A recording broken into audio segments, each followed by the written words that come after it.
Tá bom? Vamos prestar atenção, a gente já vai ver onde é que o estratagema número 5 entra aqui nesse momento, como que o Pablo utiliza ele ali, tá certo? Vamos lá.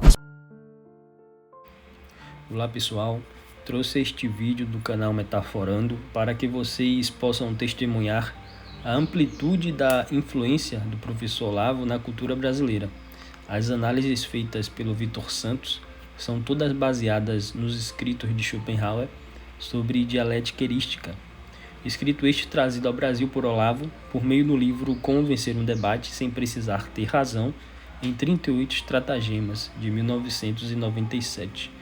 O nascimento do livro é explicado na nota prévia da primeira edição. Foi ideia do editor José Mário Pereira para que Olavo evidenciasse a relevância filosófica dos pequenos embustes e o fundamento metodológico sério que embasava sua refutação humorística. A refutação humorística tinha clara referência à repercussão fenomenal do imbecil coletivo de 1996.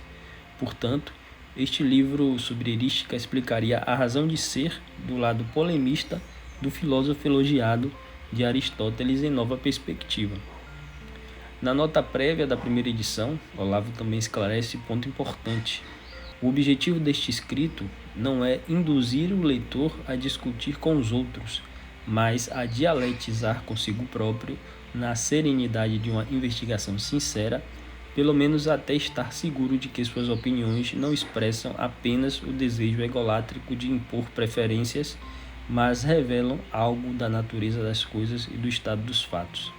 Este livro é, com efeito, uma galeria de maus exemplos que mostram no que resulta em desonestidade e perversão, dar livre curso à paixão de persuadir. Propostas do senhor, se o senhor tem alguma proposta, até porque o empresariado normalmente não tem muito essa defesa sustentável. Queria saber do senhor o que o senhor tem de propostas em relação à sustentabilidade, se o senhor pretende cumprir essa Agenda 2030 até o fim do Quem que você conhece que é empresário que não defende isso? Quando você fala isso? Muitos. Fala um aí, pelo menos. Empresários. Fala um que não defende isso. Eu só estou fazendo a pergunta, candidato. Não, você fez a pergunta e foi discriminatório na sua pergunta. Você desculpa te falar isso. Beleza, vamos voltar aqui. Vamos prestar atenção de novo na pergunta que o jornalista faz. São as propostas do senhor, se o senhor tem alguma proposta, até porque o empresariado normalmente não tem muito essa defesa sustentável. Queria saber do senhor o que o senhor tem de propostas em relação à sustentabilidade, se o senhor pretende cumprir essa Agenda 2030 até o fim. Então vocês conseguem perceber, ó, na pergunta, na própria pergunta que o jornalista faz, ele já está assumindo alguma coisa, já está afirmando alguma coisa, né? Então, essa pergunta aqui, ela me tem muita sensação daquela falácia da pergunta complexa, que é quando eu já admito algumas coisas no enunciado da pergunta, para que, na verdade, elas sejam validadas quando o meu oponente, enfim, quando o meu interlocutor responda a pergunta. A falácia de pergunta complexa, meu interesse não está na resposta do meu oponente, do meu interlocutor, está em validar um ponto, né? Perceba aqui que ele já vem e faz toda uma assunção, né? Ele está assumindo um ponto, na verdade, de que empresários geralmente não defendem pauta de sustentabilidade. Senhor, se o senhor tem alguma proposta, até porque o empresariado normalmente não tem muito essa defesa sustentável. Queria saber do senhor o que o senhor tem de propostas em relação à sustentabilidade, se o senhor pretende cumprir essa Agenda 2030 até o... Então perceba que ao invés dele perguntar, o senhor tem propostas em relação à sustentabilidade? Quais são as suas propostas? Não, então ele começa, olha, como eu sei que empresários, né, geralmente não tem a defesa da sustentabilidade, aí vem a pergunta. Então primeiro ele assume um ponto. Vocês percebem que ele tem o interesse, pelo menos dessa forma que ele fez, de validar um ponto, de afirmar que é verdade que empresários não defendem sustentabilidade? Quando você coloca uma afirmação no enunciado da pergunta, você está ali já levantando que algo é verídico, para daí você fazer a sua pergunta, né? Perceba a diferença entre eu perguntar, vamos usar um exemplo bem claro aqui, eu vou lá e pergunto assim, Vitor, você acha que as pessoas não gostam do canal Metaforando porque você propaga vídeos ali com conteúdo cientificamente duvidável, né, duvidoso, ou porque você faz fofoca e ataca a vida das pessoas? Percebem que essa pergunta aqui, a série de coisas que eu já afirmei então que pessoas não gostam, né, as pessoas não gostam, que conteúdo do Vitor é de cientificamente duvidoso e que o Vitor ataca as pessoas com fofoca.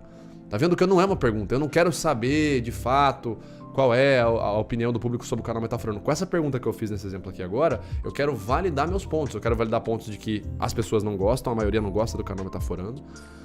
O Vitor faz conteúdo cientificamente duvidoso e ele ataca as pessoas com seus vídeos, com fofocas. Tá vendo que nessa pergunta eu afirmei isso, mas parece que é apenas uma pergunta. Por exemplo, se eu perguntasse de maneira diferente: ô Vitor, você acha que o público tem uma recepção negativa do Metaforando hoje em dia? Olha que essa é uma pergunta, eu quero saber, né? O que está acontecendo? Então, vale muito a pena tomar atento, né? Ver, né? Prestar atenção o que é que o seu interlocutor ou o seu oponente afirma quando ele está te perguntando algo. Porque muitas vezes essa pergunta ela vem mascarada como um ataque, ok? E aí se você responde, você já se lasca. Se o Pablo vai lá aqui e responde isso aqui, ó, a pergunta do cara... Não tem muito essa defesa sustentável. Queria saber do senhor o que o senhor tem de propostas em relação à sustentabilidade. Se o Pablo vai lá e fala assim, então, minha proposta é... Pronto, já assumimos que é verdade que o empresariado, no geral, não tem comprometimento com a área da sustentabilidade. E o Pablo vai responder o ponto de vista dele. Tá vendo como parece uma verdade assumida? Né? Mas sigamos aqui. O senhor pretende cumprir essa Agenda 2030 até o fim do Quem que você conhece que é empresário que não defende isso? Quando você fala isso? Muitos. Fala um aí, pelo menos. Empresários. Fala um que não defende isso. Eu só tô fazendo a pergunta, candidato. Não, você fez a pergunta e foi discriminatório na sua pergunta. Você desculpa te falar isso. Você falou que os empresários não defendem isso.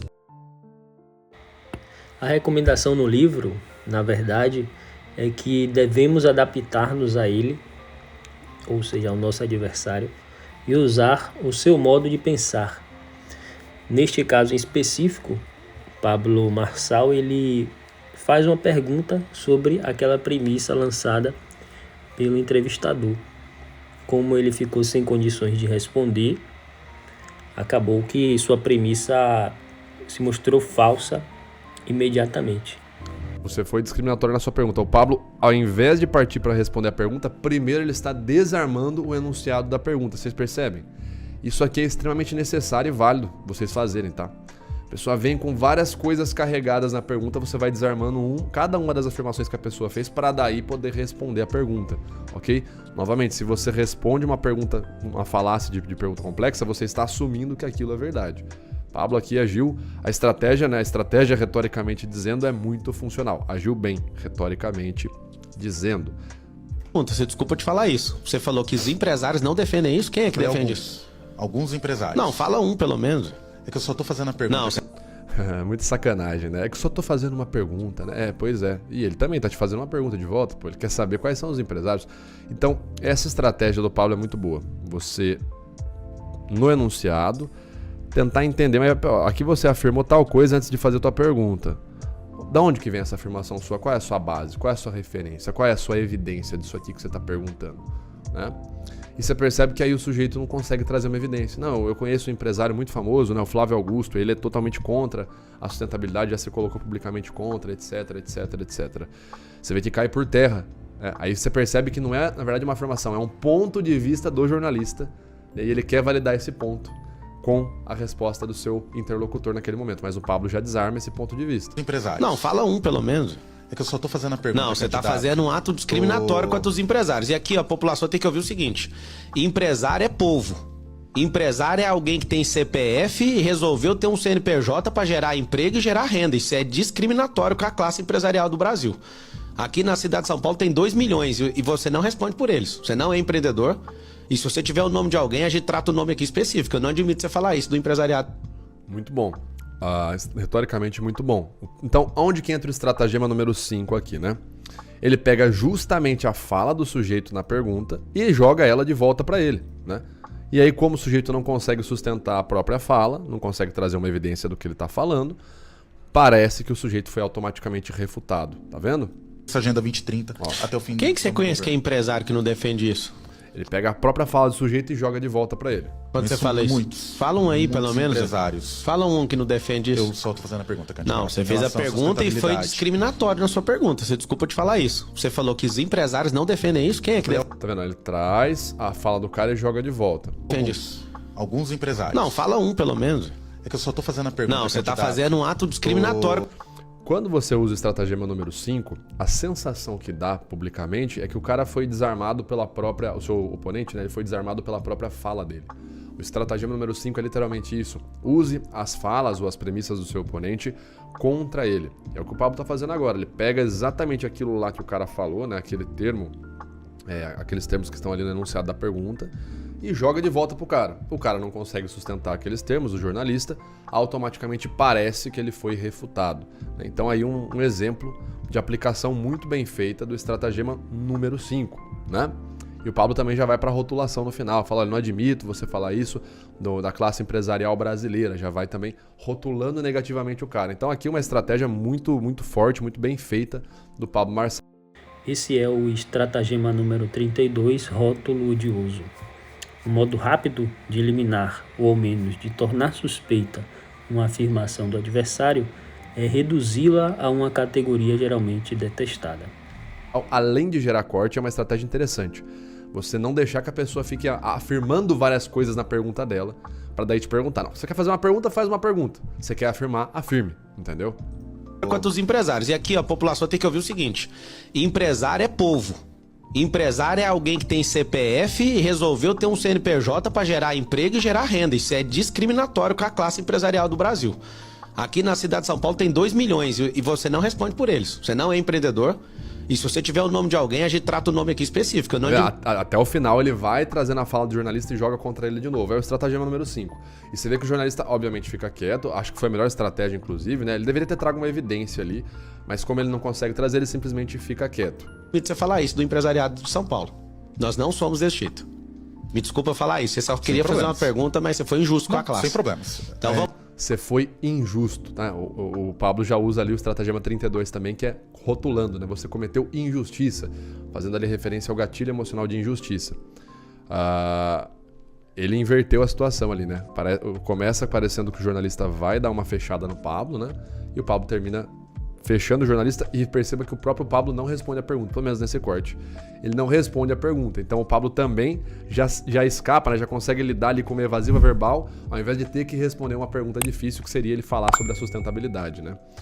Então é o que eu falo, o Pablo ele pensa muito rápido, ele consegue trocar muito rápido de uma estratégia para outra, tá certo?